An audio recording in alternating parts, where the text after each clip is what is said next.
Bago ko simulan ng kwento, gusto ko lamang po kayong tanungin. Kung nagpadala ka ng sumpa sa isang tao, pero lumabas na hindi pala siya dapat salingin o kantiin, sino kaya ang unang magbabayad sa kalapastanganang nito? Ang taong gumawa ng parusa o ang mga taong mahal niya na wala namang kinalaman sa kanyang ginawa? Yan ang tanong na hindi ko alam ang sagot noon. Lumaki ako sa tabi ng isang taong may kapangyarihang kinakatakutan sa buong bayan namin. Taong pinaniniwalaan kong hindi kayang matalo ng kahit ano o sino. Akala ko, kapag ikaw ang gumagawa ng sumpa, ikaw ang laging nasa itaas. Ikaw ang laging ligtas at malakas.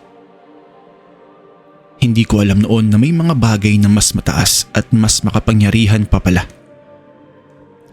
At kapag nagkamali kang piliin kung sino ang sasaktan mo, hindi ang kalaban mo ang babagsak, kung hindi ikaw mismo at ang lahat ng taong mahal mo at mahalaga sa'yo. Hindi ko alam kung saan ko dapat simulan ng kwentong ito. Baka doon sa araw na unang narinig ko ang salitang gaway mula sa bibig ng sarili kong lolo. O baka doon sa gabing una kong nakita ang mukha ng aking tita Sandra na parang natunaw ang sarili niyang balat. Pero kung susundin ko ang tama, dapat magsimula ako sa taong dumating sa amin isang hapon ng Setyembre. Dala-dala ang isang makapal na sobre at isang kahilingang hindi dapat ginawa ng aking lolo. Si Lolo Manuel o Manuel Marfil ang buong pangalan ay kilalang kilala sa aming bayan sa Quezon Province. Hindi siya ordinaryong albularyo na nagpapagaling lamang ng sipon, pilay o nagpapaalis ng mga elemento o kaluluwang sumanib sa isang tao. May dalawang mukha ang aking lolo at alam yon ng buong baryo kahit hindi nila sinasabi ng malakas. Sa umaga, si lolo ang tinatakbuhan ng mga nanay na may anak na pineperwisyo ng usog, pinapahirapan ng hindi matukoy na karamdaman at ng gagambalang elemento. Pero pagsapit ng gabi, may mga taong dumarating mula sa malayong lugar o bayan, sakay ng tricycle o minsan naman ay pati kotse, na hindi na nangangailangan ng lunas. Kung hindi, naghahanap ng paghihiganti. Opo, tama kayo. Sa umaga, si lolo ay isang albularyo. Pero pagsapit ng gabi, siya ay isang mangkukulam. Naaalala ko pa noong bata ako. May kwento sa akin ng aking nanay tungkol sa isang lalaking dumating minsan mula sa Lucena. Nakaluhod ang lalaki sa harap ng bahay namin. Umiiyak dahil daw ninakaw ang kanyang lupain ng sarili niyang kapatid gamit ang mga peking dokumento. Alam niyo ba, wala pang isang buwan pagkatapos noon, ang kapatid na iyon ay nahulog mula sa hagdan ng sarili nilang bahay. Nabali ang leeg. Pagkatapos ay namatay bago pa dumating sa ospital. Kung iisipin, parang karaniwang aksidente lamang ito. Kasi kahit ang mga pulis ay yun ang sinasabi. Pero alam ng buong baryo namin kung sino ang pinuntahan ng lalaking iyon at kung ano ang hiniling niya kay lolo bago yun mangyari. Isa lamang po yun sa mga uri ng bagay na ginagawa ni lolo. Hindi palagi, hindi kahit kanino man. Kung hindi doon lamang sa mga kaso na sa palagay niya ay nararapat lamang. Mayroon siyang sariling alituntunin, anya. Kahit hindi ko na lubos maunawaan at maintindihan noon kung ano ang batayan ng pagiging nararapat. Ang tanging alam ko, tuwing may dumarating na bisita sa gabi, Kinabukasan ay may mga bagong kwento akong maririnig mula sa palengke. Katulad na lamang ng tungkol sa isang lalaking bigla na lang nasiraan ng bait o sa isang babaeng bigla na lamang nagkasakit ng hindi makilala at malunasan ng mga doktor. Iba-ibang kwento tungkol sa pagpapahirap sa isang tao at alam ng lahat ng tao na si Lolo ang may gawa noon. Ako bilang apo niya, ako po ang pinakamatanda sa amin. At ako ang laging kasama niya sa bahay mula pagkabata. Ang tanging nakakaalam kung paano hatiin ang dalawang mundong yun. Ang ibang mga apo kasi, yung mga pinsan ko, ay hindi pinapayagang manatili ng matagal sa silid sa likod ng bahay. Yung silid na puno ng mga bote ng langis, mga tuyong dahon na nakabitin sa kisame, at isang lumang aparador na laging nakasusi na siyang naglalaman ng iba't ibang uri ng libreta. Ako lamang ang tanging pinapapasok doon ni Lolo. Dahil sabi niya, ako raw ang may dugo sa ganoong bagay. Noon, akala ko papuri yun. Pero ngayon, alam kong sumpa pala. Sabi ko nga kanina, nagsimula ang kwento ko noong gabi ng Setyembre. Nang may dumating na isang lalaking may daladalang isang makapal na sobre. Ang lalaking ito ay humingi ng tulong kay Lolo. Umupo siya sa harap ni Lolo ng halos isang oras. Ikinuwento ang tungkol sa lupaing pamana ng kanilang pamilya sa kalapit bayan. Lupang ayon sa kanya ay sapilitang inaangkin ng isang konsehal gamit ang tulong ng mga abogadong binayaran at ng mga saksing pinilit sumang-ayon sa mga kasinungalingan. Naiwan ang buong pamilya nila ng walang lupang sasakahan at ang tatay niya anya ay namatay ng daladala ang kahihiyan ng pagkatalo sa kaso ng lupain. Umiiyak siya habang nagkukwento at naaalala ko sa aking pagkabata noon na naawa ako sa kanya. Hindi ko na maalala ang buong mukha ng lalaking yun ngayon. Matagal na nangyari yun eh. Pero naaalala ko pa rin ang amoy ng kanyang pawis at pabango niyang sumasama sa hangin ng aming maliit na sala. Matapos siyang umalis at ikwento kay Lolo ang lahat, tinawag ako ni Lolo papasok sa isang silid. Nakaupo siya sa kanyang bangkong kahoy. Nakatitig sa isang larawang pinutol mula sa dyaryo. Larawan ng isang konsehal sa kalapit bayan. Itago na lamang natin sa pangalang Bienvenido Vergara ang konsehal na ito. Kilala si Konsehal Vergara sa amin dahil sa mga lupaing kinamkam niya raw mula sa mga maliliit na magsasaka. Hindi lamang sa pamilya ng lalaking bisita namin ngayon, kung hindi sa marami pang iba. Ayon sa mga kwentong naririnig namin. Apo, may trabaho tayo. Sabi ni Lolo na hindi man lang siya tumitingin sa akin. Hindi ko na tinanong pa kung ano yun. Dahil alam ko na. At sa loob-loob ko, hindi ko rin naman iniisip na magiging masama ito.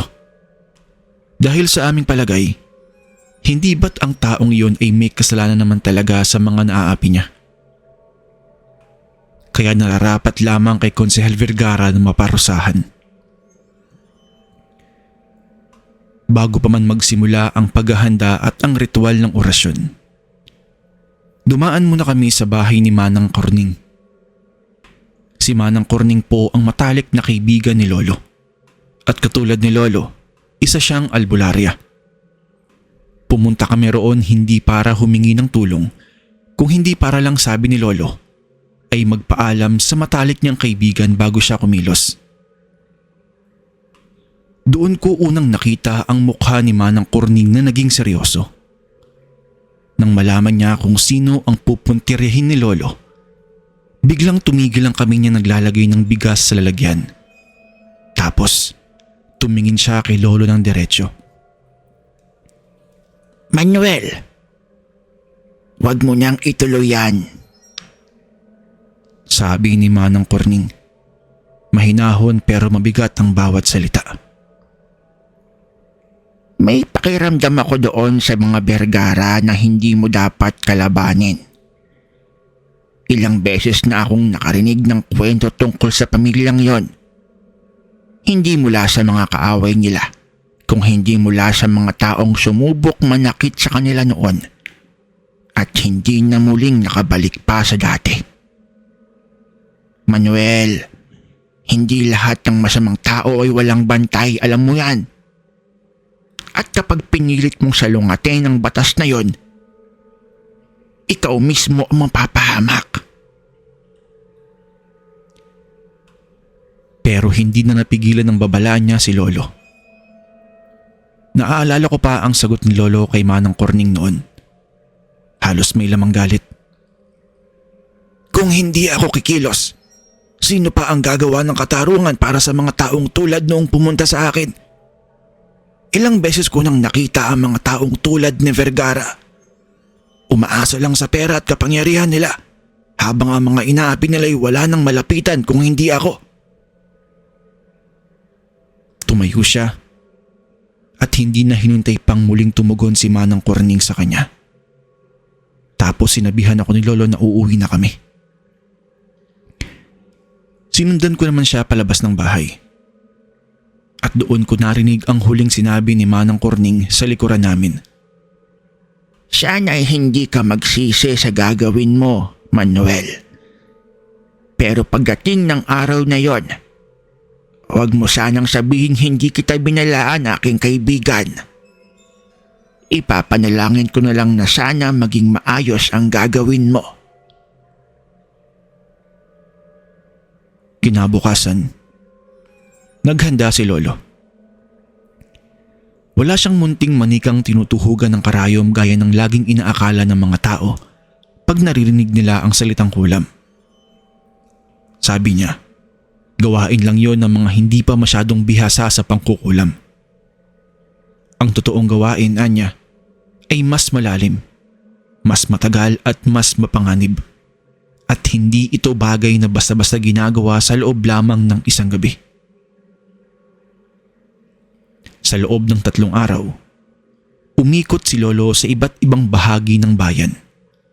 Nangongolekta ng mga bagay na hindi ko lubos na maintindihan noon kung bakit kailangan niyang gawin. Kinailangan namin ng bahagi mismo ng katawan ng target. Sa totoo lang, kaya naman ni Lolo na pahirapan ng konsehal na yon kahit hindi pa siya kumuha ng kung ano-ano. Pero mas malakas kasi ang kulam kung magkakaroon ka ng personal na gamit o bahagi ng katawan ng target mo. May kailangan din na itim na manok si Lolo. Hindi ito basta-basta pinili kung hindi isang ipinanganak sa gabi ng Biyernes Santo. Inalagaan ito ni Lolo noon pa man sa loob ng isang kulungang hiwalay sa ibang manok at pinagbawalan niya akong pangalanan nito. Dahil sabi niya, hindi ito ang tipo ng alagang dapat mong mahalin. At may isang maliit na bagay na tinatawag niyang gabon. Sa mga hindi po nakakaalam, ang gabon ay isang wax na kinuha mula sa kandilang sinunog sa loob ng 3 magkakasunod na gabi ng kabilugan ng buwan. Tapos hinaluan ito ng abo mula sa sinunog na damit ng biktima. Sa buong 3 gabing iyon, hindi ako pinatulog ni Lolo. Kailangan ko raw bantayan ang kandila hanggat hindi ito nauubos dahil kapag namatay ito bago dapat matapos ang orasyon ng kulam, ay magigising ang maling bagay.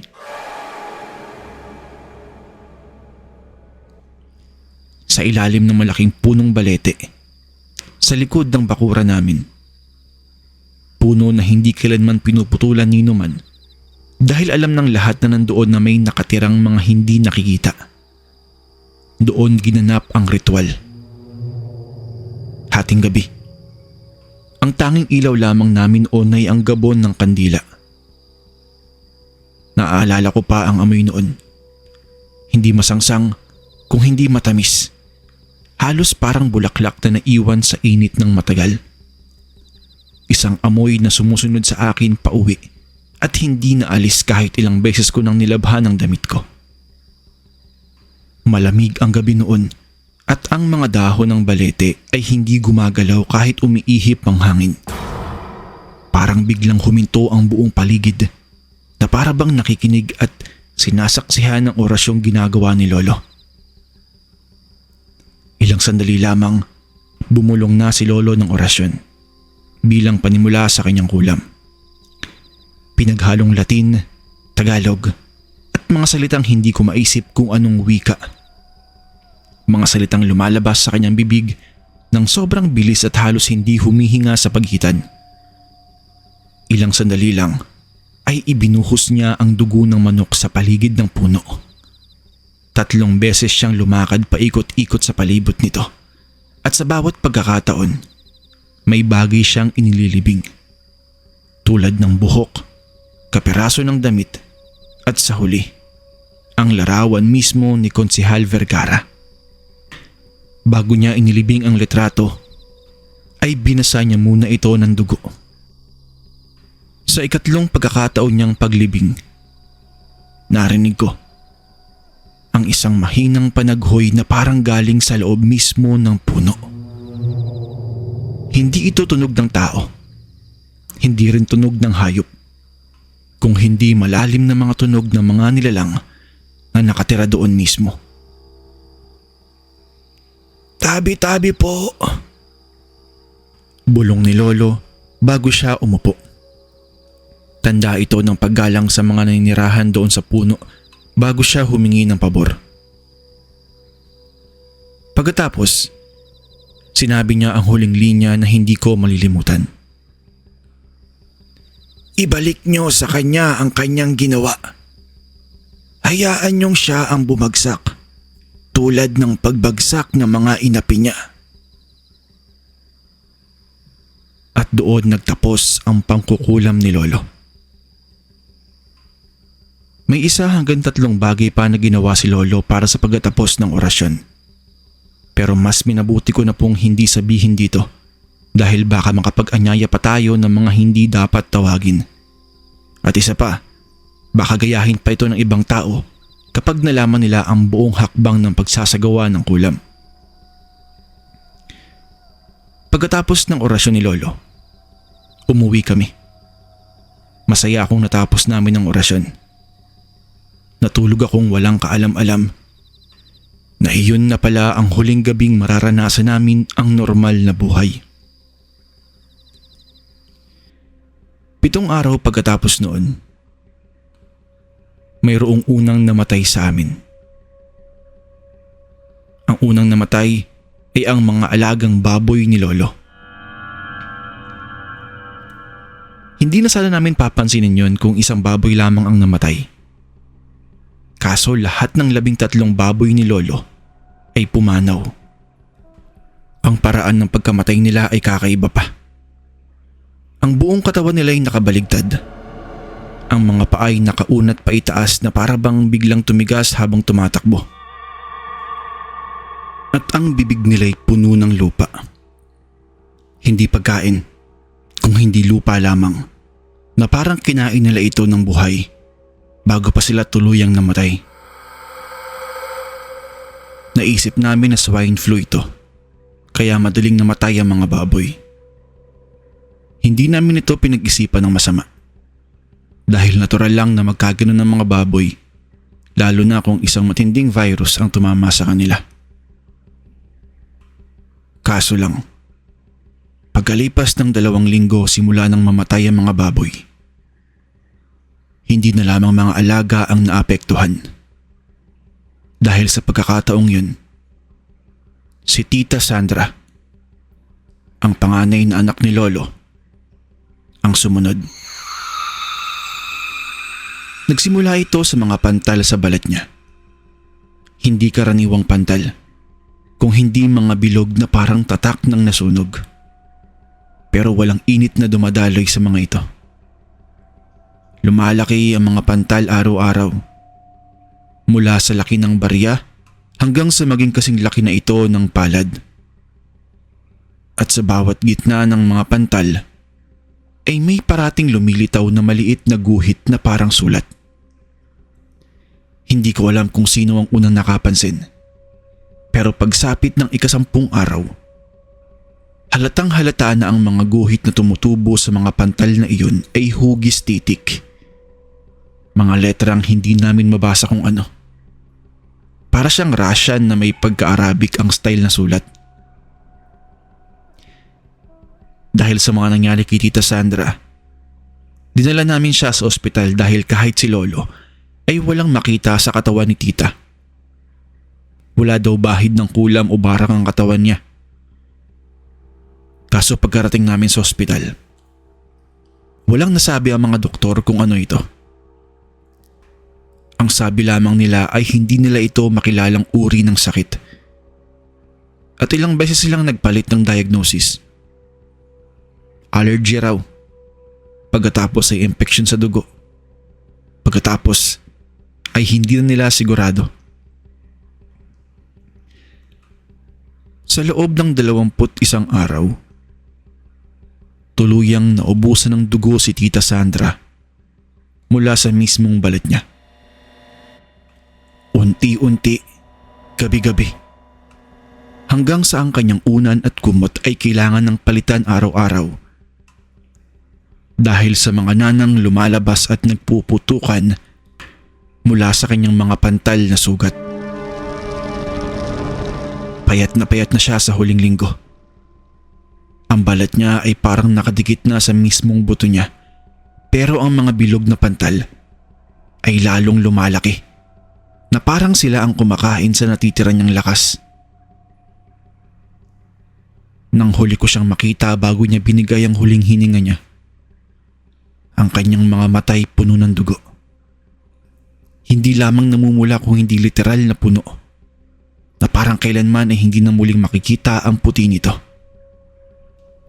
Ang kanyang mga labi gumagalaw, bumubulong ng mga salita, pero hindi ko naman marinig masyado dahil sobrang mahina. Pero alam niyo ba, nung ilapit ko pa ang tenga ko kay Tita, nakilala at naalala ko ang tunog na ito. Ito ang parehas na orasyon na sinambit ni Lolo sa ilalim ng puno ng balete. Paulit-ulit yun na sinasabi ni Tita hanggang sa kanyang huling hininga. Ang nakakapagtaka lamang noon, hindi po mangkukulam o walang kahit anong kaalaman si Tita tungkol sa mga ganitong bagay. Kaya paano niyang nalaman ang orasyon ni Lolo? Dahil sa pagkamatay ni Tita Sandra, halos mabaliw noon si Lolo dahil sa pagdadalamhati. Pero hindi pa yon ang katapusan. 3 buwan pagkatapos noon, yung 2 pinsan ko naman ang pinuntirya. Magkapatid silang 2. Isang 8 taong gulang at isang 12 taong gulang. Sabay silang nawala ng isang gabi habang sila ay natutulog sa kanilang kwarto. Hinanap sila ng buong baryo sa loob ng 3 araw. Pero alam niyo ba kung saan sila nakita? Natagpuan na lang sila mismo sa ilalim ng puno ng balete, kung saan ginanap ang ritual ng kulam ni Lolo. Nagtataka kami kasi ilang beses na kaming dumaan at nagpaikot-ikot sa punong yun. Pero hindi namin sila nakita doon. Kaya paano nangyaring bigla na lamang silang sumulpot sa puno?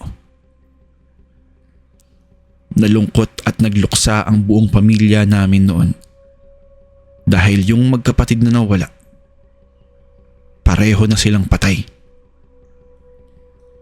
Nakaupo ng magkatapat.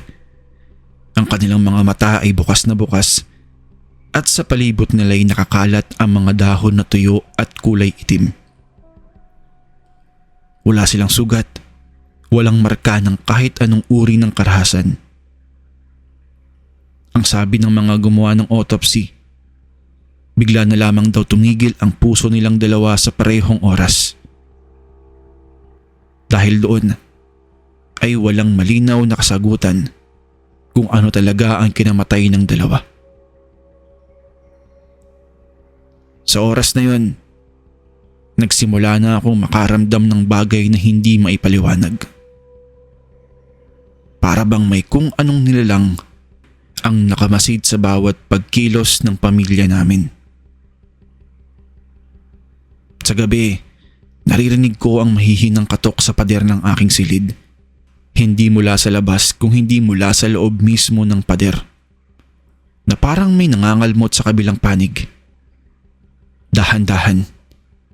Tila sinasadyang huwag magmadali para hindi ako biglang magising. Minsan sa hating gabi, gumigising ako ng basang-basa ang unan ko sa luha. Pero hindi ko naaalala kung umiyak ba ako o may bumuhos lang na tubig habang ako ay natutulog. May isang gabi ring hindi ko malilimutan. Nagising ako dahil sa pakiramdam na may nakaupo sa dulo ng kama ko. Hindi ako gumalaw. Hindi ako umimik. Tanging ang mga mata ko lang ang binuksan ng bahagya. Wala akong nakita. Pero nakita ko talagang dumaga ng kutsyon sa dulo ng aking kama. Unti-unting bumangon at bumaba ito na parang may timbang na umuupo at tumatayo. Umuupo at tumatayo. Paulit-ulit.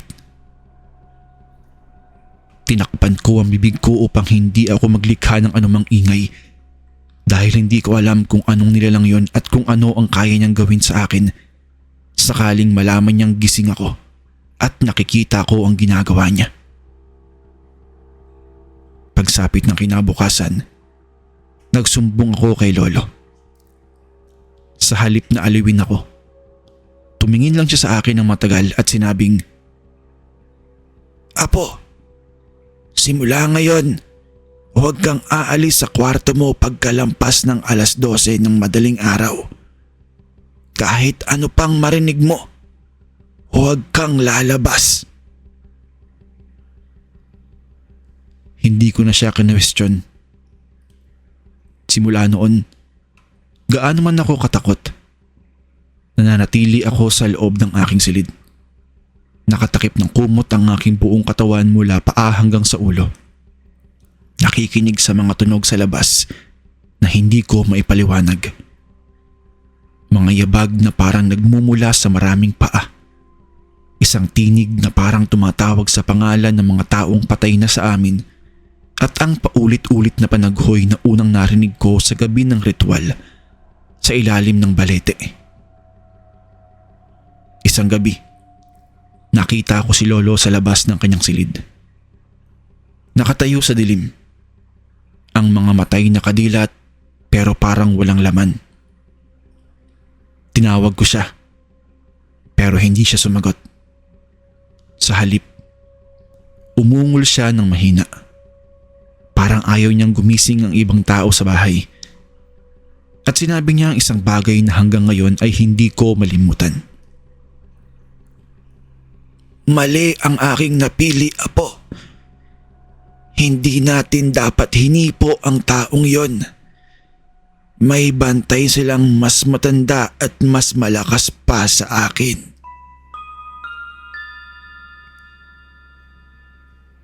Kinabukasan, sinubukan kong alamin kung ano ang ibig sabihin ni Lolo.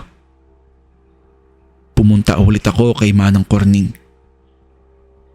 Nang makita niya ako sa may bakuran ng kanyang bahay, tumigil siya sa pagbubunot ng damo at bago pa man ako makapagsalita, sinabi niya ito. Alam ko na kung bakit ka narito. Naaamoy ko pa rin sa'yo ang amoy ng gabon. Talagang itinuloy ninyo ang pangkukulam, ano? Pinatuyo niya muna ang kanyang mga kamay bago ako iniyahang umupo. At kumuha siya ng isang tasang tubig at ilang patak ng lana. Tawas daw ang gagawin niya para malinaw niyang makita kung ano talaga ang bumabalot sa amin. Habang pinagmamasdan niya ang paglutang ng langis sa ibabaw ng tubig, nagsimula siyang magkwento ng mahinahon. Doon ko unang narinig ang buong kwento tungkol sa pamilya Vergara. Ayon kay Manang Corning, hindi lamang basta-basta politiko si Konsehal Vergara. 3 henerasyon na ang nakakalipas. Ang kanyang mga ninuno, yung mga unang Vergara na dumating sa lupaing yun, ay isang mangangaso. Ayon sa kwento, ay nagtayo ng bahay sa gilid ng isang malaking bato sa gubat nang hindi nagpaalam kanino man ang pinakang unang ninuno ng mga Vergara. Ang ninuno nilang ito ay halos mamatay na sa isang sakit na walang lunas at hindi malaman ang dahilan. Sa gitna ng kanyang paghihingalo, dumalaw daw sa kanya sa panaginip ang isang babaeng nakadamit ng puti. Hindi ito galit kung hindi mapagparaya. Tapos ay inalok siya ng isang kalusugan kapalit ng 2 bagay. Una, ang pagbibigay galang sa lupaing iyon habang buhay ang kanilang lahi. At pangalawa, ang taunang pagdadala ng alay. Pwedeng bigas, pulot o sariwang bulaklak. Ilalagay nila ito sa isang lihim na dako malapit sa dating bahay bato nila. Alay na magpasa hanggang ngayon ay ginagawa pa rin ng pamilya Vergara. Kapalit noon anya, ang buong angka ng Vergara ay hindi na kailanman masasaktan ng anumang uri ng gaway, kulam o sumpa. Kahit gaano pa kalakas ang taong gumagawa nito, ay hindi sila tatabla nito kahit kailan. Kahit gaano pa kasama ang ginagawa ng mga kasapi ng pamilyang iyon sa mundo ng mga tao, hindi sila maaaring saktan ng anumang gaway o kulam. Sapagkat ang sinumang susubok na manakit sa kanila ay parang sumasalungat mismo sa isang bantay na mas matanda at mas malakas kaysa sa sinumang tagagawa ng sumpa sa panig namin. Iyan ang problema sa mga taong katulad ng lolo mo. Kumikilos agad sila batay sa kung sino ang mukhang masama sa mata ng tao. Pero hindi nila sinusuri o hindi nila alam kung sino ang bantay sa likod ng bawat pangalan. Katulad na lamang ng mga Vergara. Alam kong alam din ng lolo mo ang tungkol sa bantay ng angkan na yon. Pero hindi ko alam kung bakit mas pinili niyang ituloy pa rin ang pangkukulam. Sa mga oras na ito, isang himala na lamang talaga ang kailangan natin. Hindi masama ang tumulong sa iba. Naiintindihan ko yon. Pero kung kapalit naman ito ay ang buhay mo at ng buhay ng taong mahal mo, mukhang hindi naman ata maganda yon. Sabi sa akin ni Manang Corning. At ayon pa sa kanya, may isa pang batas ang mundong iyon na hindi alam ng mga baguhan. Kapag binalikan ng isang sumpa dahil sa mas malakas na bantay, hindi ito basta nawawala na lamang. Ibinabalik ito, buong buo, buong tindi at buong lakas, papunta sa pinagmulan nito. Hindi sa taong humiling o nagpagawa ng kulam kung hindi sa kamay mismo ng tunay na gumawa nito. Dahil ang kamay na iyon ang siyang tunay na nagbukas sa isang pinto sa pagitan ng 2 mundo. Tumingin sa akin si Manang Corning ng diretso at sinabing, Ang taong nagbukas ng pinto ang unang tatanggap kapag may pumasok na hindi inaasahan. Manang Corning, hindi niyo po ba matutulungan si Lolo? Tanong ko noon kay Manang Corning pero umiling lamang siya at nababakas ko sa mukha niya ang labis na lungkot, takot at panghihinayang. Noong mga oras na yon, ay parang alam na niyang nalalapit na ang oras ni Lolo.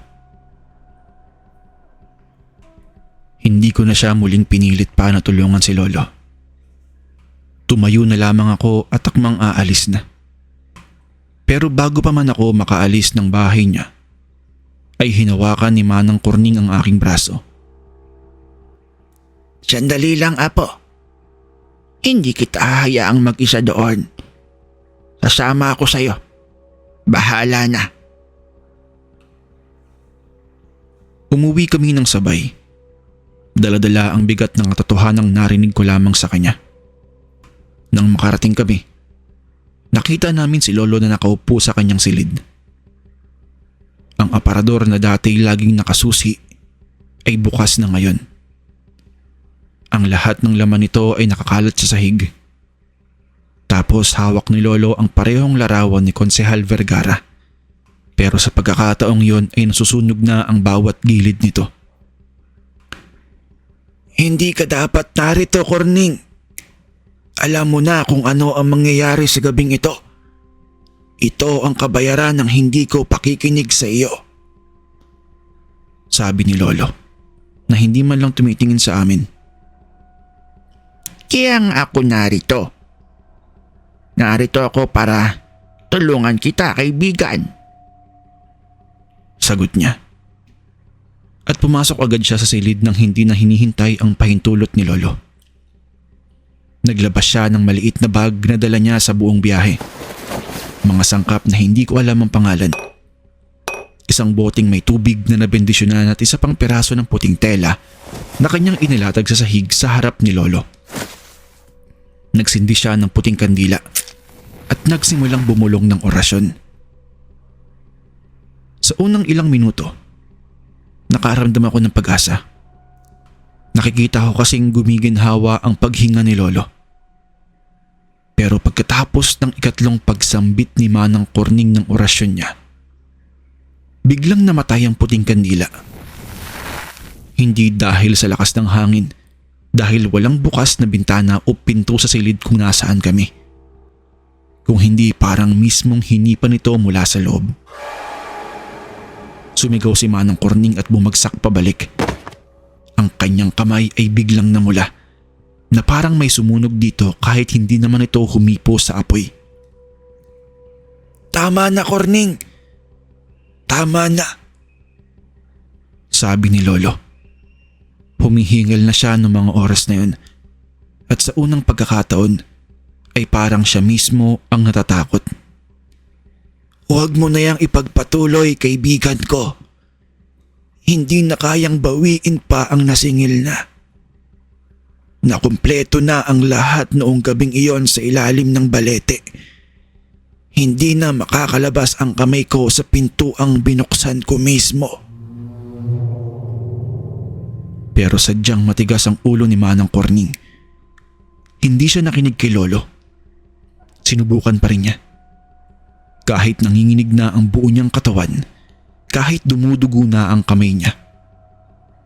Nagpatuloy pa din siya. Sa ikalawang pagisindi niya ng bagong kandila, biglang tumaas ang init sa buong silid. Hindi init ng araw, kung hindi parang init na dumarating mula sa ilalim ng sahig. Sa sandaling yun, hinawakan ni Lolo Manuel ang kamay ni Manang Corning at pinigilan niya na itong magpatuloy pa. Kaibigan, sapat na ito. Huwag mo nang idamay ang sarili mo. Isa lang ang dapat magbayad ngayong gabi. Pasensya ka na. Pati ikaw ay nadamay pa. Sabi noon ni Lolo.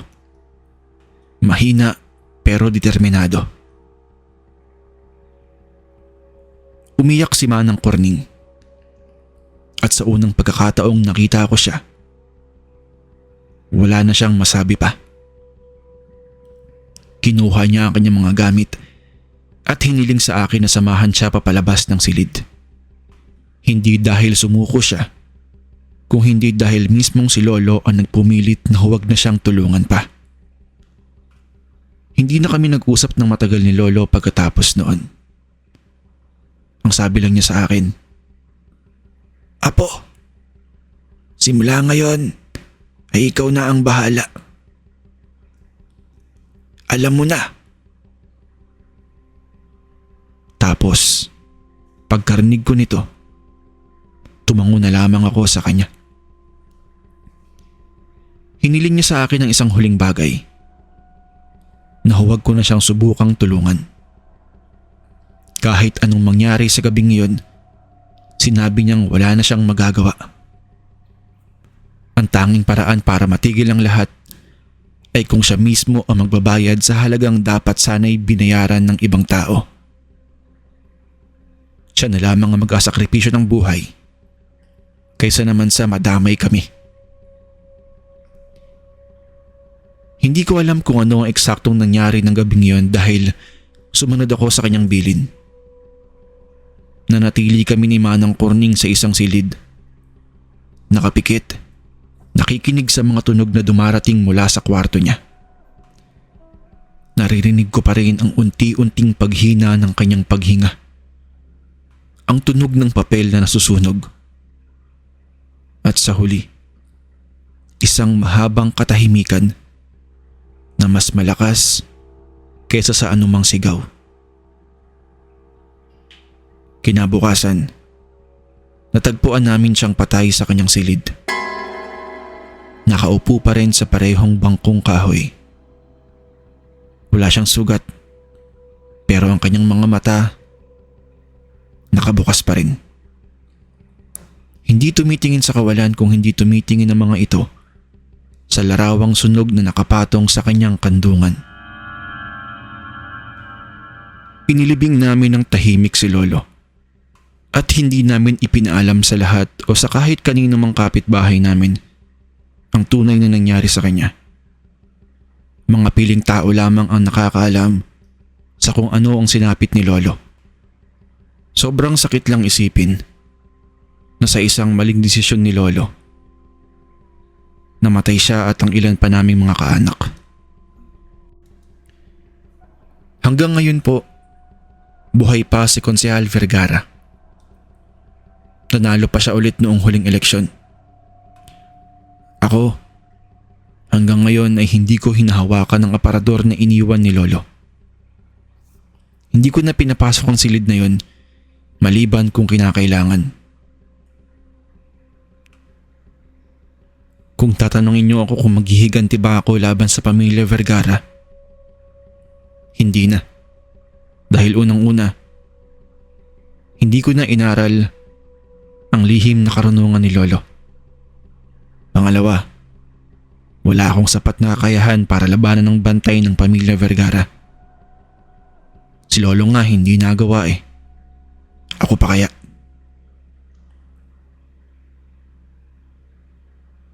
Bago ko tapusin ang kwentong ito, gusto ko lamang sabihin sa inyo na hindi lahat ng galit ay dapat sundan ng kagantihan. Bago mo hilingin ang kapahamakan ng iba, isipin mo muna kung handa ka bang tanggapin ang lahat ng maaaring bumalik sa iyo. Dahil kung minsan, ang kamay na bumitiw ng sumpa, ang unang tinatamaan nito. Kaya kung may tao mang nakagawa sa inang masama, kailanman ay huwag mong isiping gumanti gamit ang kulam o barang. Ipagpasa Diyos mo na lang at hayaan mong siya na lamang ang magpahirap at magparusa sa taong gumawa sa iyo ng masama.